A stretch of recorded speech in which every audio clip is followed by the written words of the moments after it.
Olá, muito bom dia a você que nos acompanha aqui no canal de O Tempo no YouTube. Hoje o Café com Política é com o vereador de Belo Horizonte, Bruno Pedralva. Obrigado, vereador, por estar aqui com a gente hoje. Obrigado, Letícia. Bom dia, Mariana. E bom dia a todos os ouvintes. A Mariana, repórter de política, participa aqui hoje com a gente também. Obrigado, Mariana. Bom dia, Letícia. Bom dia, vereador. Obrigada pela presença. Vereador, vamos começar falando de dois projetos de lei que o senhor protocolou recentemente, que fala ali sobre a Serra do Curral, proteção da Serra do Curral. Eu queria que o senhor explicasse para a gente exatamente o que pretende esses projetos de lei e o que ele difere. A gente vê ali que a Serra do Curral já tem ali um processo de tombamento que nunca sai ali do papel, e o que difere, se de fato vai ter alguma diferença prática. A gente apresentou então, Letícia, dois projetos de lei para garantir, primeiro, a proteção integral de todo o território da Serra do Curral. Hoje em dia a gente tem tombamento de algumas áreas específicas, como por exemplo o Pico BH. Então esse projeto ele vai garantir a preservação integral de todo o território da Serra. Além disso, a gente percebe que o processo de tombamento, embora ele garanta sim, né, algum grau de proteção, ele não impede as mineradoras de tentar minerar a serra. Hoje a gente tem um embate judicial entre a Prefeitura de Belo Horizonte e, por exemplo, a Empabra, né, que é a mineradora que tem uma cava exatamente entre o Pico BH e a cidade de Belo Horizonte.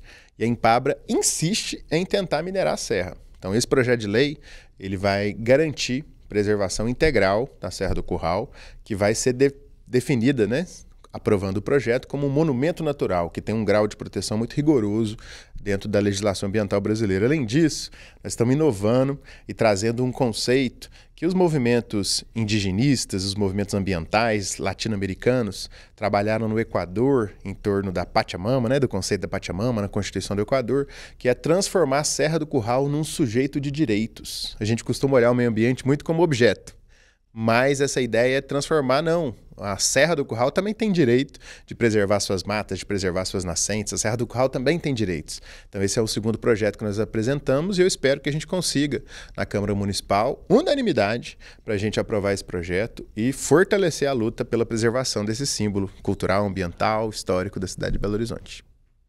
Vereador, outro assunto também que o senhor tem participado, a questão, o senhor como médico sempre fala muito de saúde.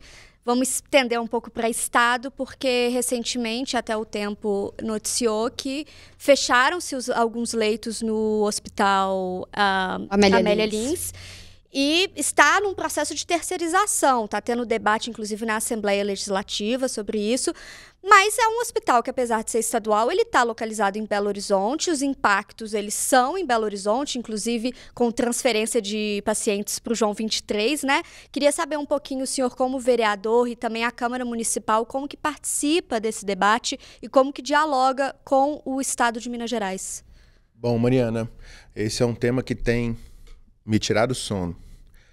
Ontem a gente esteve, inclusive, no João 23, visitando as dependências, o bloco cirúrgico, a enfermaria do João, e também tivemos no Hospital Maria Amélia Lins. A situação é de calamidade. Os pacientes, Letícia, Mariana, eles vinham nos procurar pedindo socorro. A gente encontrou, por exemplo, o caso da dona Eva, e eu cito o nome dela, com a autorização dela, ela me pediu para reportar a situação dela. Era uma senhora de 79 anos que mora em Venda Nova. Ela estava caminhando no centro de Belo Horizonte, caiu, quebrou a clavícula, foi levada para o SAMU, para o João, e está há 9 dias aguardando uma cirurgia. Um jovem motoqueiro caiu, quebrou o punho, há 2 dias em jejum, aguardando vaga no bloco cirúrgico do João para fazer cirurgia. Então a decisão do Zema de fechar o Maria Amélia Lins, na nossa opinião, provocou uma crise no sistema de saúde, em especial em torno da ortopedia, que tem levado à desassistência de vários pacientes. E também provocou aquela situação caótica que vivemos no finalzinho de janeiro, que foi a suspensão das cirurgias eletivas por parte da prefeitura. Por quê? Porque os pacientes ficaram agarrados, né, digamos assim, em outros hospitais, tiraram da Maria Amélia, botaram no João, botaram no Metropolitano, botaram no São Francisco, no HC. E aí a vazão dos pacientes das UPAs ficou prejudicada, porque afinal de contas eles iam para esses hospitais para poder fazer procedimentos cirúrgicos ortopédicos.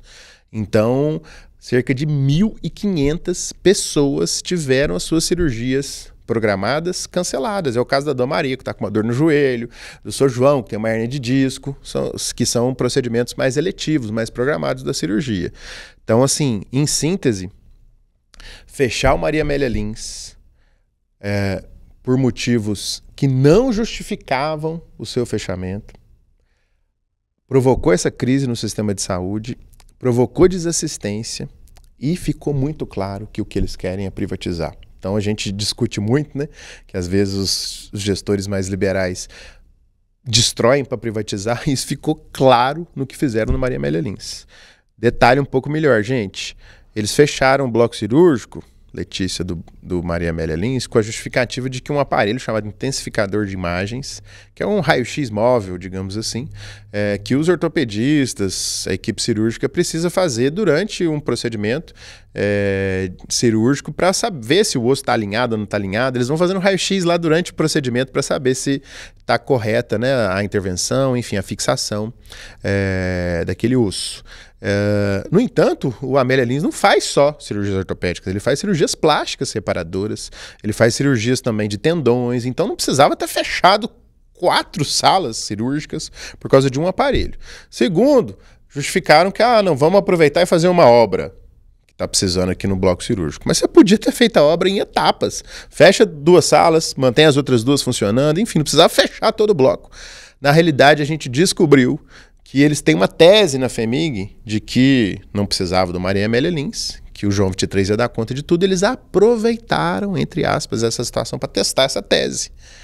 Na opinião deles, olhando só os números, deu tudo certo, porque o João aumentou a quantidade de cirurgias, mas eles não podem olhar só o número de cirurgias, eles têm que olhar tempo de espera dos pacientes, eles têm que olhar qualidade das intervenções, eles têm que olhar uma série de outros indicadores para ver se realmente a gente consegue viver sem o Amélia Lins.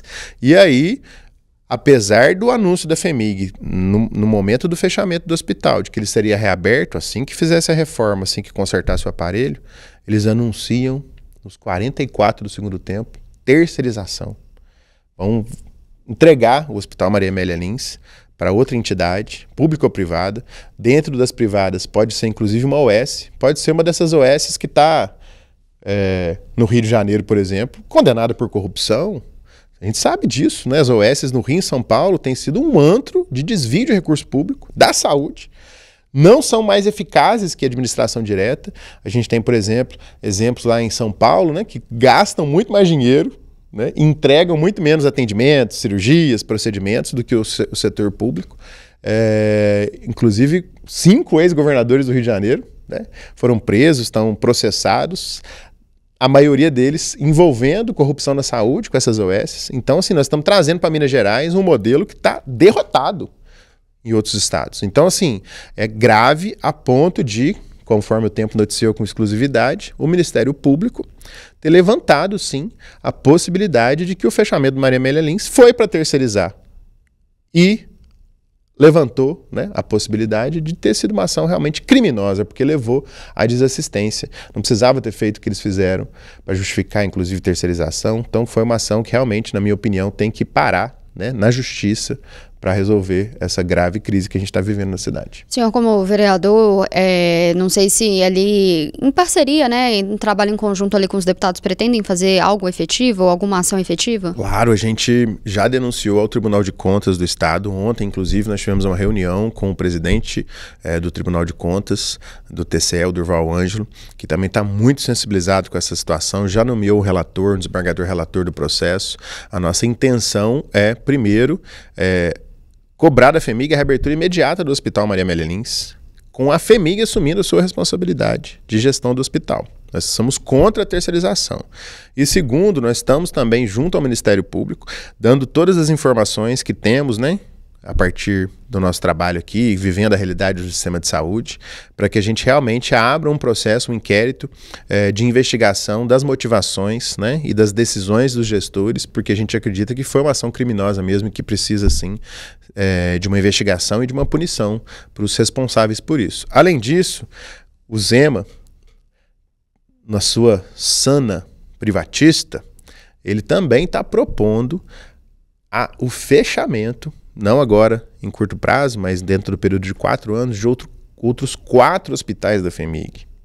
Do Hospital Alberto Cavalcante, que cuida de pessoas com câncer, do Hospital Eduardo de Menezes especialista em infectologia ali na região do Barreiro, do Hospital Maria Amélia Lins, aliás, do Hospital da Maternidade Odete Valadares, né? Maria Amélia Lins já está sendo fechado neste momento, e também do CGP, que é o Centro Geral de Pediatria, onde a gente tem inclusive um pronto-socorro que é referência para toda a região metropolitana. Qual que é a justificativa? Vai construir um novo hospital aqui no Gameleira e eles vão ser incorporados. Mas eu pergunto a vocês, eu sou médico de uma UPA, eu às vezes vejo pacientes esperando 10, 20 dias, uma vaga de internação no hospital. Nós estamos precisando de mais vagas para internação, nós não estamos precisando de menos vagas para internação. Então, já que vão construir um hospital novo, parabéns, por que vai fechar os outros? Porque vai fechar esses hospitais que, inclusive, já têm estrutura, já estão, né, ofertando cuidados à população há tanto tempo. Nós precisamos melhorar a eficácia sempre, né, de todos os hospitais, mas você não pode fechar o hospital no momento em que a gente não tem completo um sistema de saúde redondinho, em que todo mundo está sendo atendido adequadamente. Em especial, tem algumas áreas, né, que a gente vê isso na prática, na ortopedia, na angiologia, sabe? Mesmo na clínica, muitas vezes, a gente tem leitos que não saem, né, assim, vagas que não saem em tempo oportuno. Tem estudos de sanitaristas mostrando que a gente tem um déficit de 400 leitos na região metropolitana de Belo Horizonte. Então, já que vai construir um hospital novo, não feche os demais hospitais. A gente faz um grande chamado à população, porque na nossa opinião, da mesma forma como o Zema está destruindo estrada para privatizar a estrada, está destruindo a CEMIG e a Copasa para privatizar, ele está fazendo isso com os hospitais, né? Então nós vivíamos isso na prática com Maria Amélia Lins, e não é discurso político, não, isso é uma questão evidente que os trabalhadores e os usuários daquele hospital estão sentindo na pele. Eu repito, a situação é de calamidade. Os pacientes do João, os médicos e enfermeiros do João estão pedindo socorro. Eles estão sobrecarregados e os pacientes não estão sendo atendidos conforme necessário. Vereador, pensando no senhor também como membro efetivo da Comissão de Saúde aqui na Câmara Municipal de Belo Horizonte, focando em BH, na questão da saúde de BH, queria uma análise do senhor, inclusive também do diálogo com o secretário de Saúde, Danilo Borges. Como é que está isso? Está satisfeito? Tem alguma demanda importante? Nós temos o seguinte resumo da saúde de Belo Horizonte. O SUS em BH pode mais. Nós estamos hoje com o Ministério da Saúde protagonista, dizendo para os municípios do Brasil, venham, peçam mais equipes de saúde da família, né? Construam unidades, vamos reduzir filas, vamos ampliar a vacinação, e Belo Horizonte está com o freio de mão puxado. O cavalo está passando selado e a gente não montou em cima para aproveitar essa janela histórica. Então é óbvio que a gente tem muito orgulho do SUS que temos, porque a gente avançou bastante, mas a gente não está aproveitando essa oportunidade. Eu digo mais, a prefeitura até está mais atenta, por exemplo, nas oportunidades que o PAC gerou. Conseguimos recursos para fazer obras no anel rodoviário, né? A prefeitura está atenta, por exemplo, às oportunidades do Minha Casa Minha Vida, retomou, né, a construção de unidades habitacionais, fechou o aeroporto Carlos Prates, junto com o governo federal, mas na saúde o freio de mão está puxado. Então a gente precisa ser mais ousado para aproveitar essa oportunidade. Eu repito, por exemplo, credenciamento de novas equipes de saúde da família.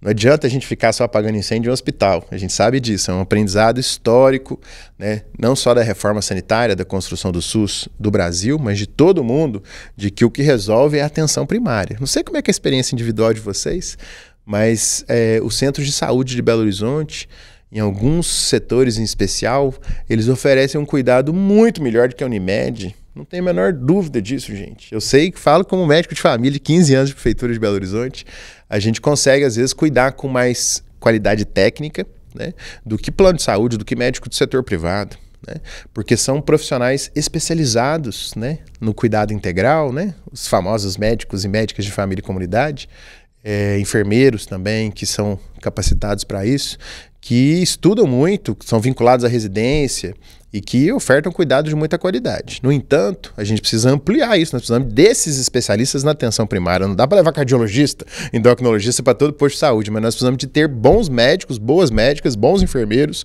bons profissionais da equipe multiprofissional especializados nisso. Então a gente tem que acelerar, por exemplo, inclusive a formação de especialistas aqui em Belo Horizonte, sabe? É uma das pautas que a gente sempre traz. Segundo, precisamos de mais tecnologia na atenção primária. Gente, hoje em dia, na Europa e também em algumas experiências aqui no Brasil, em Ouro Preto, em torno das nossas residências, a gente tem médicos de família que, através do seu celular, com uma sondinha de um ultrassom portátil, fazem ultrassom no posto de saúde. Tem médicos, por exemplo, um professor querido que se chama Fábio, lá da Federal de Ouro Preto, que ele vai para a roça, lá em Ouro Preto, com seu POCUS e consegue fazer diagnóstico, às vezes, de problemas que demoraria aí até 1 ano na fila em Belo Horizonte para conseguir fazer um ultrassom. Então a gente está com esse projeto piloto, que é para levar o ultrassom portátil para os postos de saúde de Belo Horizonte. Nós já colocamos nas UPAs, né? Já colocamos o recurso, a prefeitura ainda está comprando o equipamento para todas as UPAs. Todas as UPAs de Belo Horizonte, assim que a prefeitura executar uma emenda parlamentar que eu indiquei através do nosso querido Rogério Correia, todas as UPAs de Belo Horizonte vão ter ultrassom, que é uma coisa que não existia, né, até recentemente. Belo Horizonte vai ser a primeira capital do Brasil, inclusive, a ter ultrassom nas UPAs. Mas, para além disso, nós precisamos fazer isso também no centro de saúde. Nós precisamos de mais tecnologias, que são tecnologias baratas, mas que vão resolver esse problema do gargalo, né, dos nossos exames e dos nossos procedimentos mais especializados.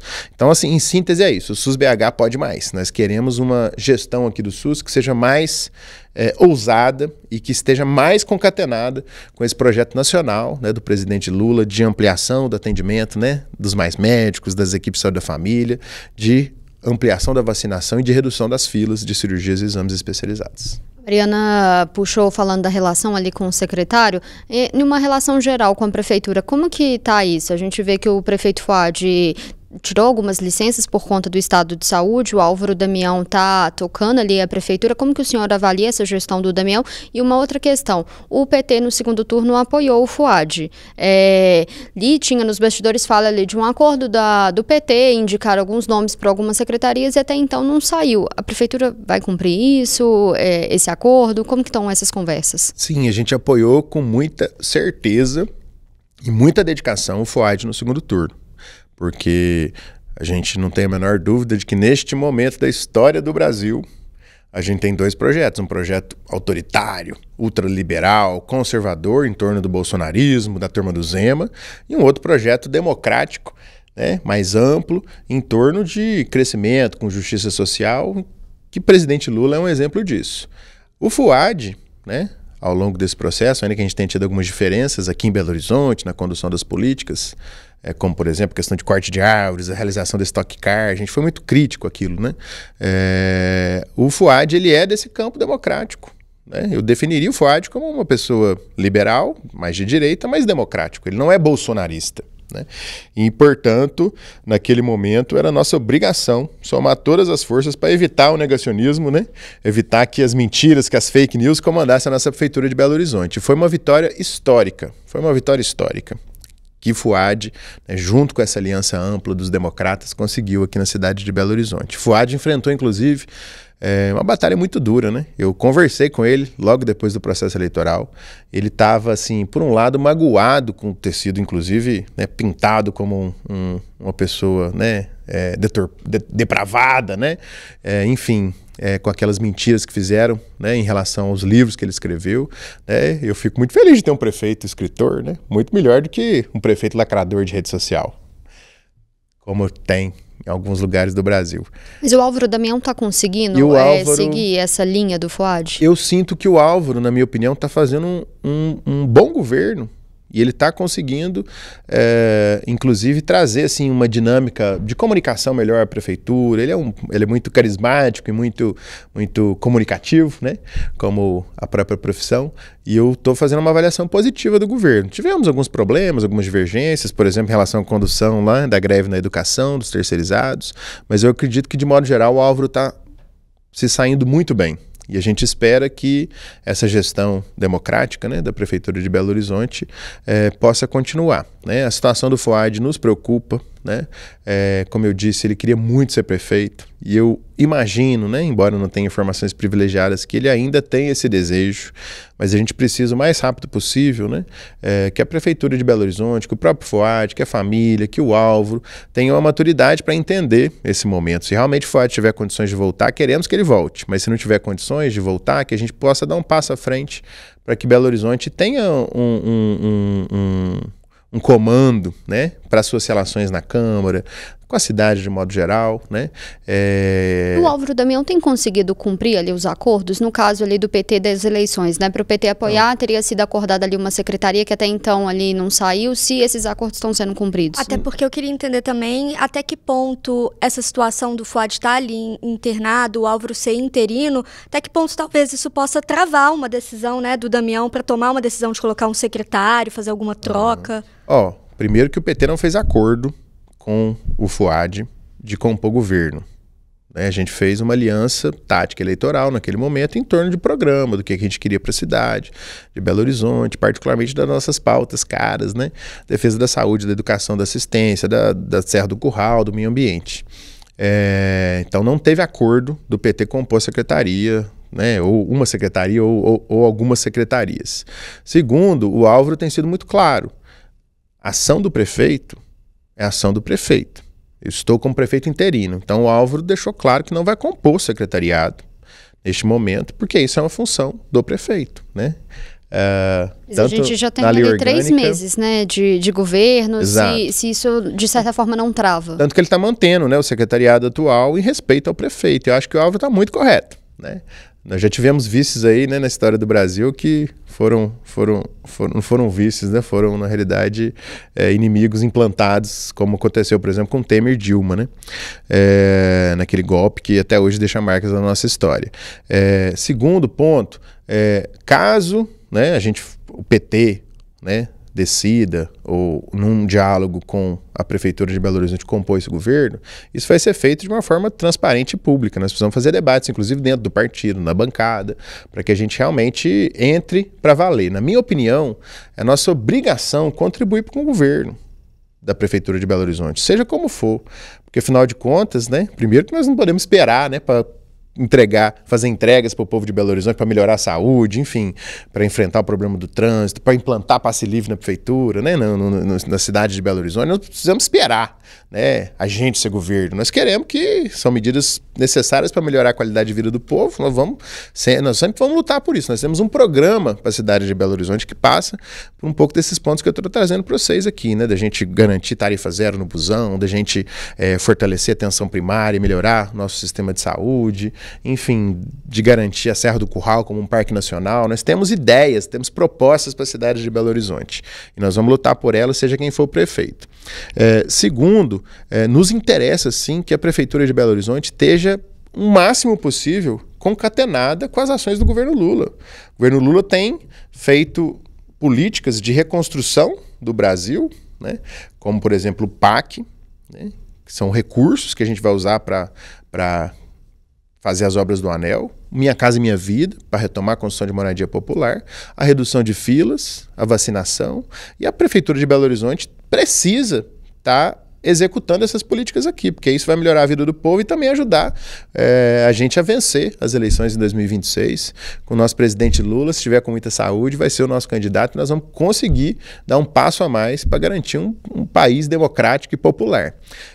Então eu acho que nós temos a obrigação de contribuir à prefeitura, independente de ocupação de cargo. Eu acho que é uma questão de compromisso nosso com o povo de Belo Horizonte, compromisso com essa aliança ampla e democrática no país. Essas medidas, essas ações que o senhor cita, né, da bancada do PT na Câmara, que quer trazer, como tarifa zero, por exemplo, tem que passar também pela Câmara, pelo plenário, e hoje o PT encontra, e eu até queria saber essa avaliação do senhor, um debate muito ideológico, né, dentro da Câmara. O PL fez a maior bancada, inclusive conseguiu a liderança de uma das principais comissões, que é a Comissão de Legislação e Justiça, que todos os projetos têm que passar por lá.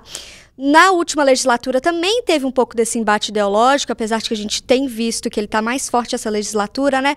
E uma estratégia que vocês usaram, eu digo bancada PT-PSOL, foi até judicializar alguns temas que passaram no plenário, vocês consideraram inconstitucionais, levaram para o STF. Queria saber um pouquinho como é que está o planejamento, assim, a estratégia de vocês para essa legislatura, que parece que o embate ideológico está mais forte, já teve confusão na galeria, a gente até fez matéria no tempo dos recados, né, que ficam ali nos corredores, nos gabinetes, entre PL, PT, PSOL. Qual que é a estratégia de vocês? É continuar também judicializando se for preciso? Como é que vocês pensam em vencer, né, alguns embates ali dentro do plenário, nas comissões? Bom, não é função da Câmara Municipal de uma cidade brasileira, debater temas que são do comportamento das pessoas, das orientações religiosas, das orientações sexuais das pessoas. Isso é uma questão do foro íntimo das pessoas. A Câmara Municipal, ela vai legislar sobre banheiro unissex? A Câmara Municipal vai legislar sobre aborto? A Câmara Municipal vai legislar sobre união homoafetiva? Né? Como eles querem? Não, não é função da Câmara Municipal. Nós defendemos um Estado que seja laico, independente e que permita que o cidadão ele tome as suas decisões individuais. É uma questão de foro íntimo. Então a gente realmente vai combater todas as iniciativas da extrema-direita de querer, de forma autoritária, impedir as pessoas de amarem do jeito que elas quiserem, de serem como elas quiserem, de terem a liberdade sexual, a liberdade de orientação, a liberdade religiosa. Todas essas medidas elas vão ser combatidas por nós. E a gente entende, como eu disse, que o debate ele pode ser feito, mas a gente não tem que legislar sobre isso. E realmente, todos os projetos de lei dessa natureza que a bancada, né, bolsonarista, zemista, aprovou na Câmara Municipal, foram questionados na Justiça e a Justiça realmente entendeu que não cabe à Câmara Municipal legislar sobre isso. Inclusive, eu acredito que é necessário mesmo que não só nossa bancada, mas também as entidades da sociedade civil, os movimentos, eles possam também acionar a Justiça sempre que a gente tiver esses ataques. Porque isso, no final das contas, Letícia, Mariana, só realça preconceitos, só deixa as pessoas que muitas vezes são violentas, autoritárias, contra as pessoas trans, contra as pessoas homossexuais, contra as pessoas de religiões de matriz africana, fiquem mais empoderadas para agredir, para violentar. E não é isso que a gente quer, né? A gente quer uma sociedade, como eu disse, livre, em que as pessoas possam rezar, amar e ser como elas quiserem. Não é o Estado que tem que dizer como é que você ama, como é que você reza, como é que você é. E a gente está num esforço muito grande de dizer: é obrigação da Câmara Municipal de Belo Horizonte enfrentar os problemas concretos da vida do povo. A gente gasta tempo lá debatendo banheiro unissex e não enfrenta o problema do busão na cidade de Belo Horizonte, não enfrenta o problema da saúde, não enfrenta o problema da enchente, né? E aí na hora que chega um projeto para a gente ter empréstimo para fazer obras, a bancada bolsonarista é contra. E vota contra e derruba um projeto que a gente podia ter feito obras lá na Vilarinha há 5 anos atrás. E não fizemos porque Nicolas e sua trupe impediram, né, a aprovação de um projeto para empréstimo para fazer obra para combater enchente na Vilarinha. Então, o resumo da história é essa. Nós queremos uma Câmara Municipal que seja uma Câmara não parlamentar, uma Câmara popular, que ela esteja permeada das necessidades reais do povo. Porque na hora que eles vêm com essas pautas, né, moralistas, eles ganham muitos likes nas redes sociais, né, mas não resolvem os problemas do povo de Belo Horizonte. E como que o senhor avalia ali a presidência do Juliano Lopes? Ele está conseguindo mediar esses debates da Câmara, não ficar ali focada só na questão ideológica? Eu queria inclusive acrescentar se vocês estão satisfeitos com a distribuição das comissões, né? Porque isso passou pela mesa. E como eu falei, o PL conseguiu a liderança ali da Comissão de Legislação e Justiça, mas também tem presença, por exemplo, do Pedro Rousseff, do PT ali. Queria saber se vocês estão satisfeitos com essa questão das comissões e a conversa com o Juliano? O Juliano tem feito, na minha opinião, uma gestão boa, na medida em que ele tem conseguido, sim, né, dialogar com todas as forças, né, internas da Câmara para tentar, né, na medida das possibilidades, garantir espaço para todo mundo. Então, ele já acordou conosco, inclusive, que essas pautas que são caras para a esquerda e para o povo de Belo Horizonte, se derrubadas na CLJ, ele vai permitir, por exemplo, o recurso no plenário. Exemplo: o tarifa zero no busão, né? A CLJ, de uma forma inadequada, na minha opinião, derrubou o projeto de lei, né? A gente tem entendimentos, inclusive de juristas, professores, né, de direito, de todo o Brasil e aqui da UFMG, que tem posição contrária, né, à tese lá que a Fernanda Pereira Otué, que os vereadores da direita utilizaram para derrubar o nosso projeto. Nós vamos fazer o recurso no plenário e o Juliano acordou conosco isso. Então ele nos permite esse espaço. Naturalmente, na composição das forças, né, naquele momento da eleição da Câmara, foi feito um acordo, né, entre o grupo do Juliano, o grupo do Marcelo Aro, com o PL Novo, que passou pela ocupação da CLJ, né? Faz parte da política, embora a gente defenda, né, que a Câmara Municipal de Belo Horizonte ela tem que se espelhar mais no exemplo, por exemplo, de outros parlamentos brasileiros, como a própria Assembleia Legislativa, em que o espaço nas comissões e na mesa diretora, ele é proporcional às urnas e não fruto das articulações políticas pós-eleição. Então nós queremos que o PT, que a Federação Brasil da Esperança, que envolve aí também o PV, o PCdoB, que a Federação PSOL Rede, que juntos, somados, hoje nós temos 9 vereadoras, nós somos essas duas federações a maior força da Câmara Municipal, né? Pelo menos equiparada aí à força do PL do Novo. Então a gente quer o espaço proporcional. Infelizmente, como a gente ainda não conseguiu fazer essas mudanças no regimento, a Câmara ainda é muito fruto das articulações políticas pós-eleição, mas a gente quer que a Câmara seja espelho das urnas e não espelho das articulações políticas. Como que está a relação, eu estava conversando com a Mariana antes, essa relação do PT e do PV? A gente tem por causa ali do Wagner Ferreira, né, que faz parte da mesma federação do PT e votou ali para o Juliano Lopes para a presidência, diferindo, né, do voto de vocês. Como que está? Vai ter alguma coisa na justiça? Essa federação continua? Como que está essa relação com o partido? Tem um debate que é nacional, né, a respeito do balanço das federações, que acho que a gente precisa, né, fazer com maturidade. Na minha opinião, a federação para o PT, ela foi importante porque a gente conseguiu, né, assim, uma força maior, e aí tem municípios em que a gente puxou vereadores, né, que não eram do PT, tem municípios em que os outros partidos ajudaram, né, a eleger parlamentares do PT, então tem que ser feito esse balanço cuidadoso do ponto de vista nacional. Aqui em Belo Horizonte, a gente ainda dialoga com Wagner do PV, com Branco do PCdoB, para a gente fazer uma atuação conjunta, independente das decisões, né, que levaram Wagner a votar contra a orientação do seu partido e contra a orientação da federação. A gente acredita que a gente precisa trabalhar junto. Ele é vereador, foi eleito, conforme os demais, e a gente está fazendo esse esforço, sim, de trazer ele para o nosso campo, né? Naturalmente acolhendo as contribuições que ele tem, e também, né, seguindo as orientações da federação. O que o partido dele vai fazer, o PV ou a federação, eu não tenho informações sobre isso, mas eu insisto que ele foi eleito também com os votos do PT, também com os votos do PCdoB, e é uma questão de compromisso republicano que ele atue nesse campo, né? A gente tem feito esse diálogo com ele, espero que ele também repense, né? E ao invés de jogar água no moinho de pautas conservadoras, que ele possa jogar água no moinho das pautas progressistas da cidade. Dentro da Câmara, como que está esse diálogo? Assim, o senhor sente que ele tem participado nas votações importantes de pautas mais relevantes para o PT, para o PSOL e para o PCdoB também? Vocês têm sentado, conversado, feito estratégia juntos?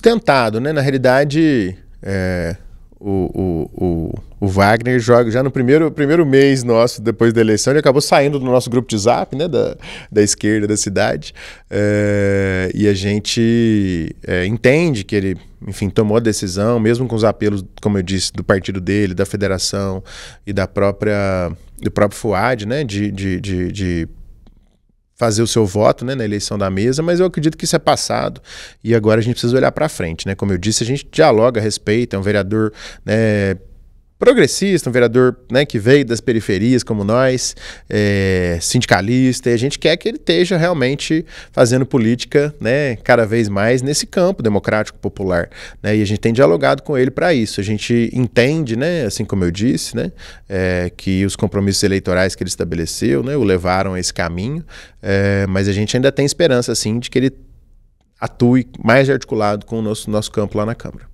A gente vai caminhando já para o final, vereador. Eu queria aproveitar e perguntar sobre uma aprovação do auxílio alimentação, que aconteceu essa discussão, foi aprovada ali no primeiro turno, que esse auxílio é de R$ 2.300 por mês. Esse auxílio é maior ali do que da Assembleia Legislativa, do que da Câmara, e só ali o do Partido Novo votou contra. Como que você vê essa discussão? Se é necessário, está muito acima, né, esse ticket de alimentação do que da média geral da população. Sim, eu falo com muita tranquilidade a respeito disso, porque eu sou sindicalista, então eu quero que todo trabalhador, toda trabalhadora tenham mais renda, né?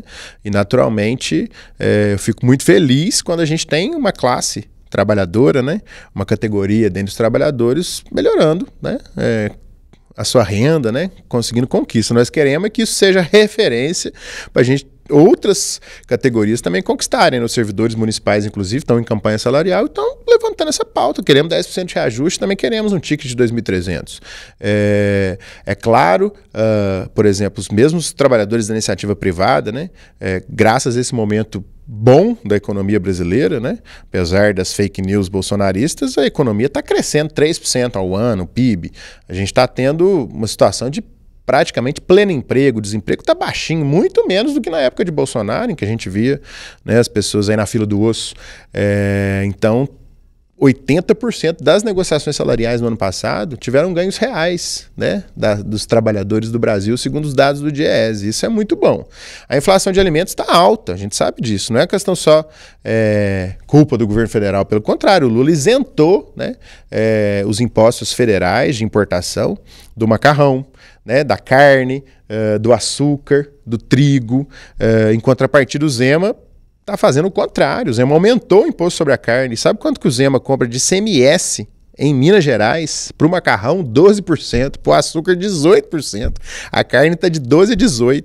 Então a gente quer sim que o governador entenda, né, se for possível, que comer banana com casca não resolve o problema do povo. Ele tem que diminuir os impostos para baratear o preço dos alimentos. Isso acaba pressionando, sim, a inflação dos alimentos. E eu digo com muita tranquilidade também, porque eu sou médico, né, graças a Deus, com muito esforço da minha família, minha mãe, professor de português, meu pai, professor de geografia, consegui estudar na universidade pública. E um abraço para o meu pai, que está fazendo 73 anos hoje de idade, um abração para ele lá no interior, também faz o jornalzinho da cidade. Então eu não estou na política para ganhar dinheiro, né? Definitivamente. Eu perco dinheiro sendo vereador, que eu podia estar ganhando como médico. Então não estou lá para ganhar dinheiro. Eu estou lá para melhorar a vida do povo e, enfim, ser feliz e conseguir também melhorar a vida das pessoas. Mas não é injusto, porque é o dinheiro, né, da população ali, e nem todo mundo realmente tem, um vale muito acima, né? Tem algumas pesquisas que já fizeram 5 vezes mais do que o ticket real, se não é injusto ali para o bolso do contribuinte. Eles mudaram o conceito da realidade, ao invés de ser um vale-refeição, é um vale-alimentação, né? Foi uma mudança de conceito, segundo o que a mesa diretora nos explicou, em função, inclusive, de questionamentos do Tribunal de Contas, porque o vale-refeição ele era incorporado no salário, né? Não era um cartão específico para esse tipo de gasto. Então é um gasto que vai ser específico não para refeições, mas para toda a alimentação, né? E como eu disse, eu espero que isso seja referência para que outras categorias de trabalhadores também reivindiquem aumento nos seus vales, refeições, alimentações e dos seus aumentos salariais. Eu acho que a gente não precisa nivelar por baixo. O trabalhador, a trabalhadora tem direito de receber com dignidade e eu acredito que espero que isso seja uma referência positiva para todo mundo lutar por isso. Obrigada, vereador. Esse foi o Café com Política de hoje. Obrigada, vereador. Volte sempre. Obrigada também, Mariana. Obrigada, Letícia. Muito obrigada pela presença, vereador. Obrigado, Mariana. Obrigado, Letícia. Obrigado ao Tempo.